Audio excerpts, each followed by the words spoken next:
Well, hello, this is Austin McIlroy. I'm the master brewer and CEO of Cabin Boys Brewery, and this week I am starting the Kettle Additions podcast, and this is going to be a platform to where I get to bring on guests and bring subjects that come up to mind that I would love to give to people, and some of that would be questions that I get all of the time, or complicated business and what I see as important to brew up a brewery or keep a brewery brewing.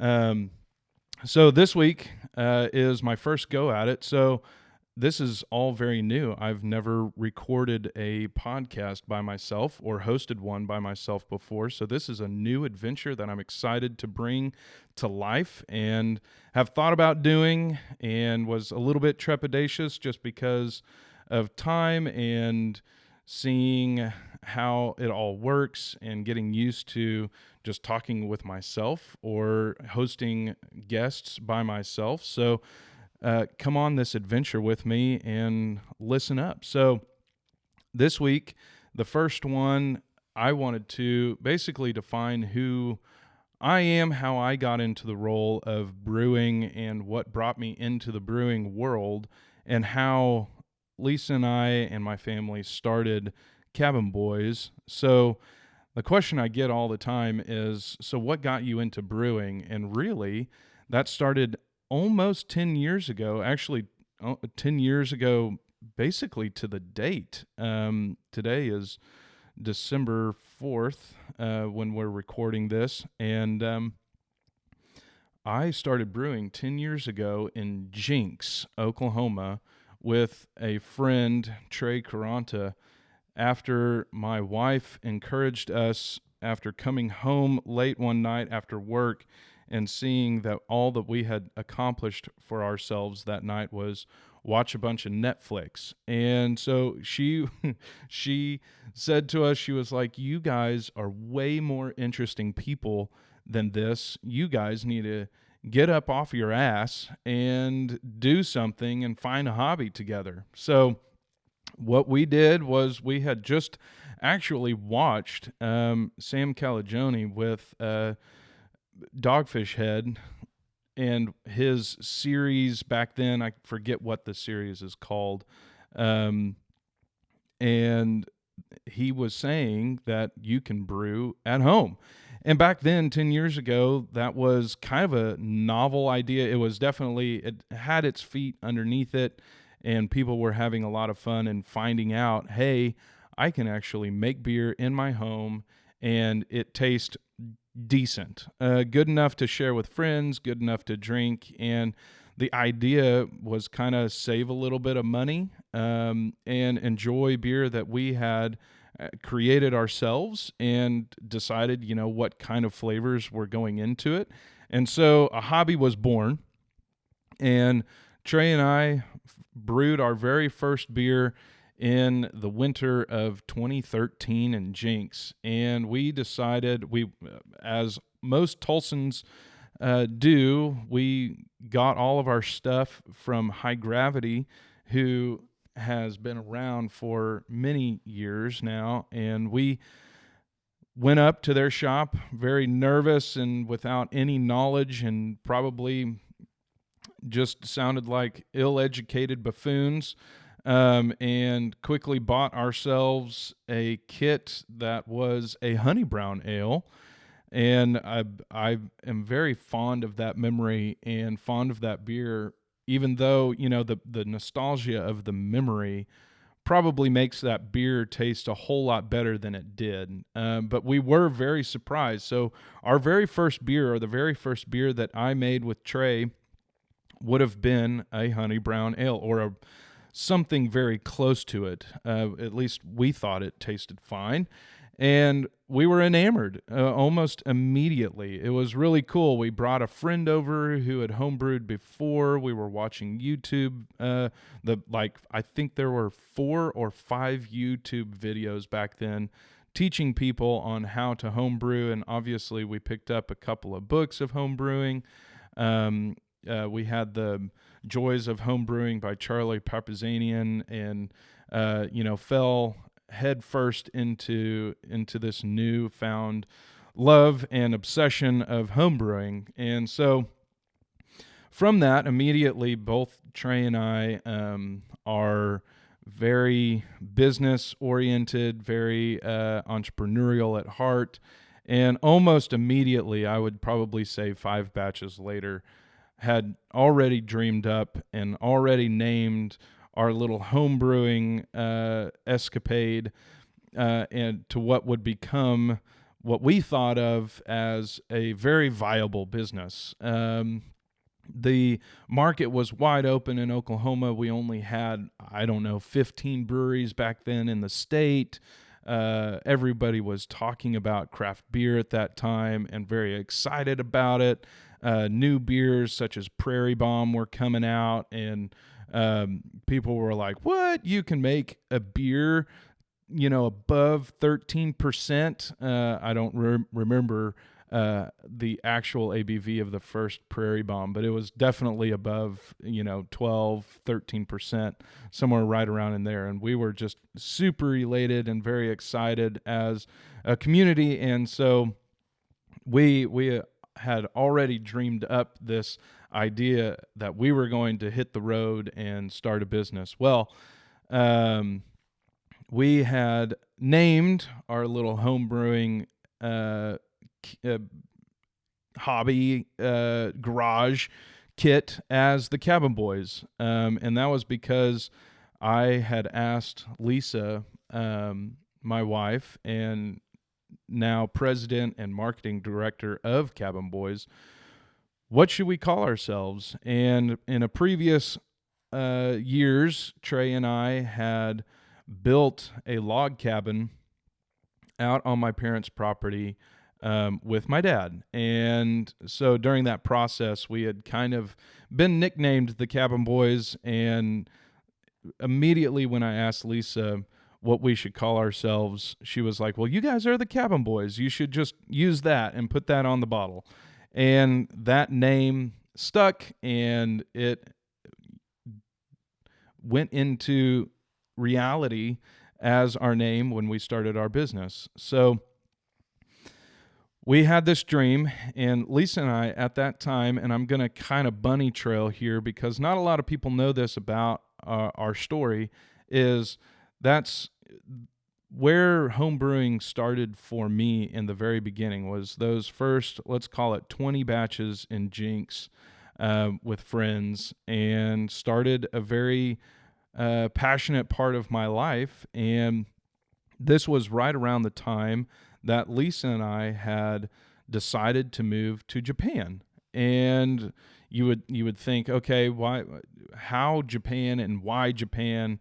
Why is a couple from Oklahoma moving so far away? Well, our alma mater had a program to where they partnered with a school in Mitoshi, or Mito for short, in Japan, and we're bringing over past graduates of our school to help teach English to these public schools in Mito. And Lisa had this long dream of being or doing that in life at some point in time, and it was just the right moment. We didn't really have any responsibilities. We didn't have kids, and so we packed up our entire life and moved across continents into a completely different country and culture. And that experience was just so amazing. It was completely different than anything that Western society has to offer to experience. And so we taught English in Japan for 18 months. And over there, we are experiencing new things every single day, as in you can't read the signs, you can't read books, you can't read anything in your life, it does not look, it looks like alien script is splattered everywhere. And so every day is upside down, and our we're trying to get our footing and having a blast doing it. So we're teaching English in a school. We get thrown into a couple of different schools. Lisa is teaching to English to an elementary school that was about a mile from our apartment, and I was teaching a middle school that was about a mile from our apartment. So her elementary school fed students into my middle school. So I got to, when her kids graduated and moved into the middle school, I got to teach them. And that was really fun and a really cool experience that, we didn't necessarily envision ourselves being able to do. And we got accepted as teachers and went over there and completely changed our life. It is an experience that I would never trade ever, and if I could, I would probably do it all over again. It was so fun and freeing. All of our friends that were teachers were on the exact same schedule as us, and we're experiencing the exact same things. So we would get together, we would have parties. We knew when everyone was getting off work, and we would go out to the parks or to the local bars or sushi restaurants. And it was just a really, really cool, very rich part of our lives. And it taught us a lot, taught Lisa and I a lot about adversity and discipline of mind and being able to be extremely flexible, which will further in our life definitely allow us to maneuver and become good business partners and good business managers for the future. So all while doing this, to kind of bring home over to Japan, Japan didn't have a lick of good beer. It didn't hardly even have craft beer. Now, we had one craft beer called Hitachi no Nest that had a tap room in the train station that we lived near. And this train station is where we would connect to go on a train to Tokyo or pretty much anywhere. So that was our touchstone to the rest of the island. So we went to this train station, if not daily, it was definitely weekly. And so it was fun to have a craft beer bar in the place that we went every single day, but it was pricey. And when I mean pricey, it was the equivalent, a 12-ounce pour was going to be, it'd set you back $9 to $15. So it was not inexpensive. And this is a decade ago. This is 10 years ago. So imagine going to a craft brewery now and paying $15 for a 12-ounce beer that was 5% alcohol. So it was behoove us to start homebrewing over in Japan. And I think the statutes of limitations removes me from getting in trouble of saying this publicly. But homebrewing wasn't necessarily super legal in Japan, though there were places that you could buy equipment or ingredients to do so in Tokyo. And that's where I bought some of my stuff. We went to what we would call the Home Depot of Japan that was in our neighborhood. And I cobbled together, an ice chest and a turkey fryer pot and this, that, and the other to make what would become a 5-gallon-ish, 2.5-gallon-ish homebrew system over in Japan. Now, our apartment is 400 square feet. So we have one closet, one bedroom, one tiny little tatami mat room that kind of equated to our living room / closet room, and a kitchen and a bathroom. So it was extremely small. So when I heard excuses after that my apartment was too small for homebrewing and this, that, and the other, that is incorrect, because I know that my apartment was, in fact, much smaller than most people's apartments in America. So I gathered a group of probably 15 guys and started a little homebrewing club over at our house in Japan. And it was super fun because it forced me to start writing my own recipes and using extremely foreign ingredients and acquiring ingredients from Australia, New Zealand, Japan, Europe, Thailand. Where else did I get ingredients from? But the list is very long. I even at one point in time kind of smuggled some yeast over from America. I ordered some high gravity yeast and shipped it over. And I think the vials were called barbecue or something like that, so that they would go through the mailing system. So, and then I propagated that yeast and made it work in a few different homebrew days. So, it was a lot of fun, and that was really at the point in time where Lisa and I figured out, hey, we're really passionate about this, and a little bit more passionate than what we thought. And with our gumption and devotion to this passion, we can actually get people to come and enjoy this. And we got to teach them about all of the ingredients and what makes an IPA an IPA and what makes a stout a stout.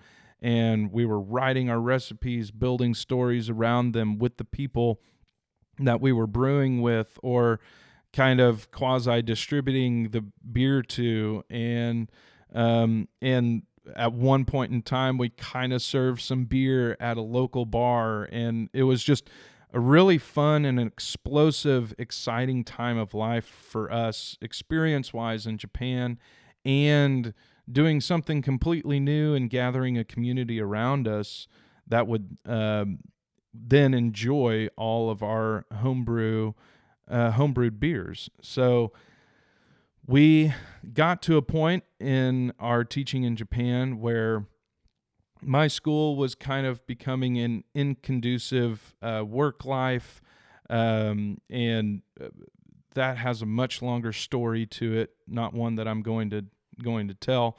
But it was our time to move away from Japan, and when we did, we decided we were moving back to America to start our brewery. And we had decided that we're not going to start a commercial brewery without any kind of education or background in commercial brewing. So when we got back to America, I applied for the World Brewing Academy, which is a marriage of two different schools, one being in Chicago, that would be Siebel Institute of Technology, and Duman's Academy in Munich, Germany. So I applied, and lo and behold, I passed the test and got accepted into the World Brewing Academy. And shortly after we land in America, we are packing up our things again and moving to Chicago. Now, the program, the World Brewing Academy program, is 3 months long in Chicago and 4 months long in Munich. So a 7-month stint, and they pretty much don't allow you to work. The school is 5 days a week, 8 hours a day, except on Fridays. Fridays was sometimes a half day, and was saved for our weekly tests. So that was my first dive into the commercial brewing world, and it was incredible. It was super immersive. I got to meet about 35 guys from around the globe. I think at one point we had 15 countries from a few different continents represented in our class at one time. And this was just super cool. We had break-offs and study groups around each week so that when we came to the test on Friday, we were all super prepared. And it was a fire hydrant of information and words and things and science that I had no clue that went into brewing. It was very deep and so much more intense than I would have ever imagined. And it was just so cool. We were a group of guys that had decided to put pause on life and go through this school all together. So our cohort that graduated as master brewers was about 22. So you start out with about 40 because there's shorter programs within the schooling year, and then it distills down to the master brewers program, which ended up being around 22 people. So that was really, really cool. Chicago was really awesome to experience as a very large city, and we were going to breweries like Half Acre and Revolution and Off Color that were right in the prime time of their boom, and the craft beer industry was just starting to explode in Chicago. So beer was everywhere, and all of the breweries loved to host the World Brewing Academy students, and we got to drink a lot of free beer, and we called it, QA/QC as an excuse, but really it was just a fun time. And what was brilliant about school was we got the weekend off, and so we got to explore. We got to take in the culture that we were surrounded by, not only in beer at school, but in the neighborhoods that we were staying at and the cities that we got to experience. So Chicago closes out, and we pack up our things again and fly over to Munich. And Munich is just this magical place that engulfs you into beer culture. If you've ever been to Europe, you know that Americans love our culture and love our beer, and it's kind of a dichotomy of like alcohol industry and this, that, and the other sometimes has this black shroud over it, and has a little bit of negative connotations, mainly because of our prohibition era. And you go over to Europe and you go over to a place like Munich, who has had beer as a culture definer and really created a way for humans to survive in that area for thousands of years. So beer is not just something that is special. It's viewed as more of a commodity. So we're entrenched in this new way of life. We're going to school 5 days a week, and then on the weekends, we are exploring Munich and all of its magicalness in any way, shape, form, or possible.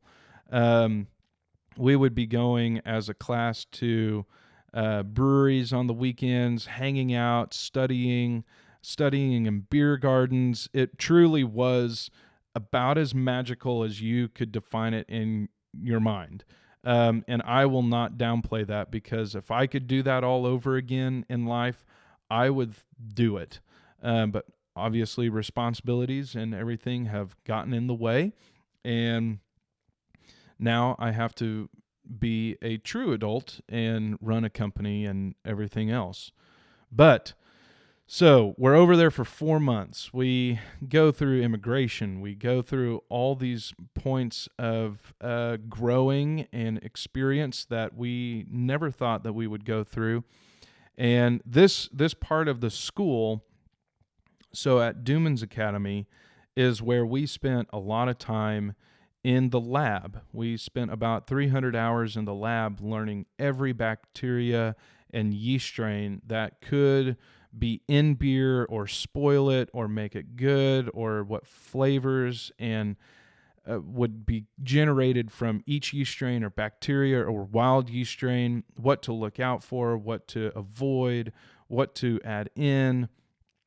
And then not only that, but when we weren't in the classroom with our books, we were also spending time in the physical brewery that Duman's Academy has, and its bottling plant and fermentation cellar, and going through its malt processing house, which was just super, super cool.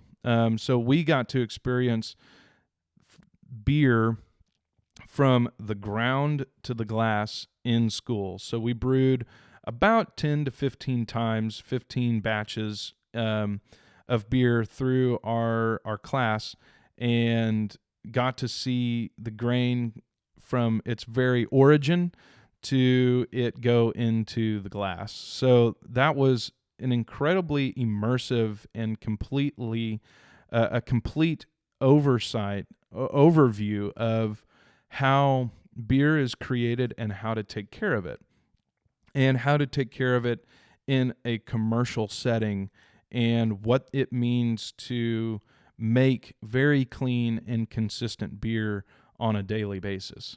So we graduate in July of 2016, and Lisa and I, it's time for us to pack up all of our stuff and come back to Tulsa, Oklahoma. So Tulsa, Oklahoma is my birthplace, and I drug Lisa down from Chicago, where she is from, to Tulsa. And I'm, like I said, born and raised in Tulsa, and this was just the state of Oklahoma was coming into a new era of completely new laws and a changing environment of what the craft beer industry had seen. So there was, let's call it at that point in time, 20 breweries in operation when Lisa and I come back from Germany and hit the ground running. I get a job by basically pestering Eric Marshall about this new place that was opening that was going to make pizza and beer in the same place. So I got a job as the head brewer at Elgin Park Brew Pub, which is right across the street from the new Driller Stadium at the time. And it was where I got to basically take everything that I had just learned in school and put it into practical use. And thankfully, I got that job before we opened up Cabin Boys Brewery, because that was where I got to make mistakes. That's where I got to learn what it means to move that volume of beer and use that amount of malt. And it was just a really great time to get my hands dirty. And while we were building our brewery over on 7th and Utica. And so then after a year to the day that I got hired at Elgin Park, that would be the day that I quit, and we're a couple of weeks away from opening Cabin Boys Brewery. And after all of this time and coming from Jinx, Oklahoma of home brewing to Japan, then going to the World Brewing Academy, we open up our doors November 24th, 2017 in Tulsa, Oklahoma.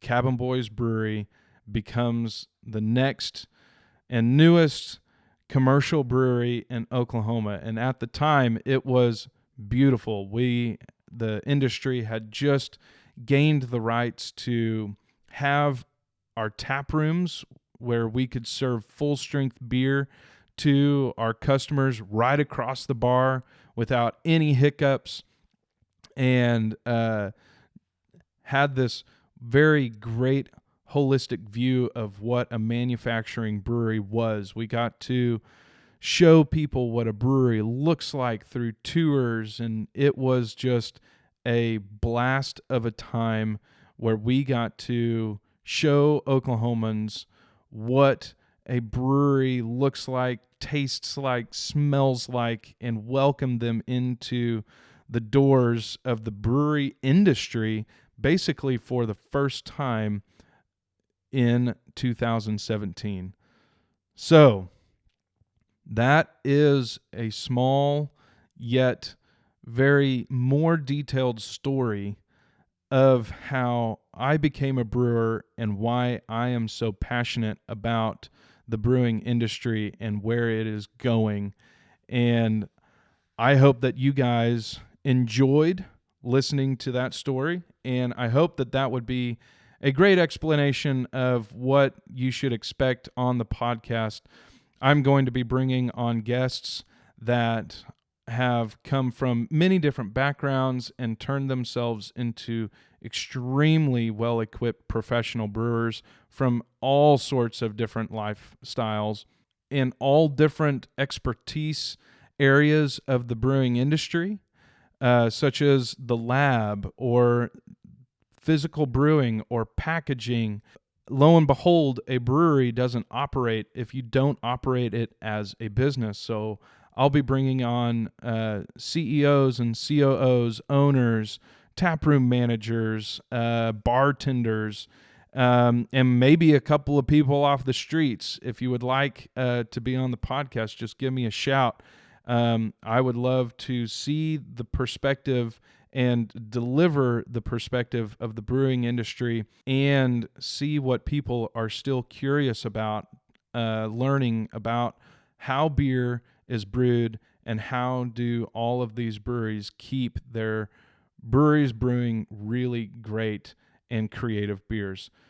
So next week, you can expect a guest. His name is Cody Driscoll, and he is a brewer over at Marshall Brewing Company. He is a wonderful friend of mine, and that is just a little heads up and tidbit to listen. Next week, we're going to be talking about all things lab, chemical, technical, CO2 ratios, water content, and everything that goes into the technicalities of how we keep our beer clean and how we get the actual flavors from the yeast and productivity that we put into the glass. So thank you for listening, and I'm excited to start this journey. Please subscribe to the podcast and find it wherever you like your podcast. Please share it with your friends, and we'll see you next week.